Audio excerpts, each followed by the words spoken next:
নির্বাচন যতই ঘনিয়ে আসছে, প্রচার ততই জোর কদমে বেরিয়ে চলছে। শাসক বিরোধী উভয় শিবিরে এই ভাব লক্ষ্য করা যাচ্ছে। তবে বিরোধী জোটকে ছাপিয়ে সকাল বিকেল সভা, বাড়ি বাড়ি প্রচার কর্মসূচি চলছে।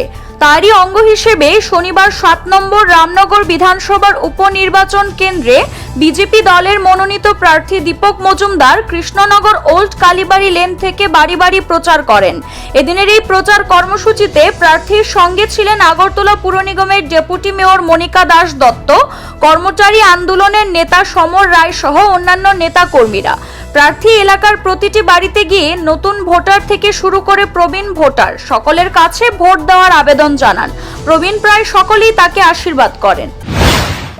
যখন বেরিয়েছি এই নির্বাচনের সামনে রেখে প্রতিটি বাড়িতেই যখন যাচ্ছি মানুষ কিন্তু খুব খুশি এবং আশীর্বাদ করছেন, আমাকে কাজ করার সুযোগ দেবেন আমার প্রত্যাশা আছে।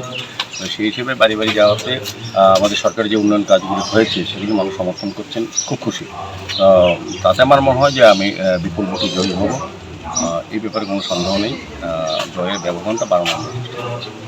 বিশেষ করে মানুষের চাহিদাটা কি চাহিদা, মানে আপনার কাছে চাহিদাটা? না, মূলত এখানে চাহিদা বলতে কিছু নেই। উন্নয়নের যে কাজ হচ্ছে কেন্দ্রীয় সরকার এবং রাজ্য সরকার ডাবল ইঞ্জিনের সুফল তারা পাচ্ছেন। পৌর নিগমের কাজ আমাদের প্রকল্পের মাধ্যমে সব জায়গায় হচ্ছে, আগরতলা রামনগর বিভিন্ন ওয়ার্ডে।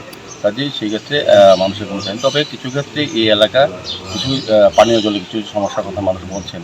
আমরা বলছি আগামী 2 থেকে 3 মাসের মধ্যে পানীয় জলের সমস্যা মিটবে, কারণ বিজয় কুমার চৌধুরীতে মডিফাইড আইএপি আমাদের বসানো কাজ প্রায় শেষের দিকে।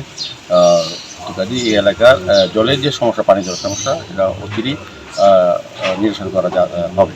সেক্ষেত্রে আমি বলবো আমাকে সাহায্য করার জন্য, আশীর্বাদ করার জন্য আমি রামনগর উন্নয়নের কাজ করবো।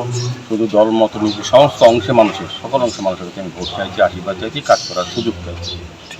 CRI TV, channel for news and entertainment.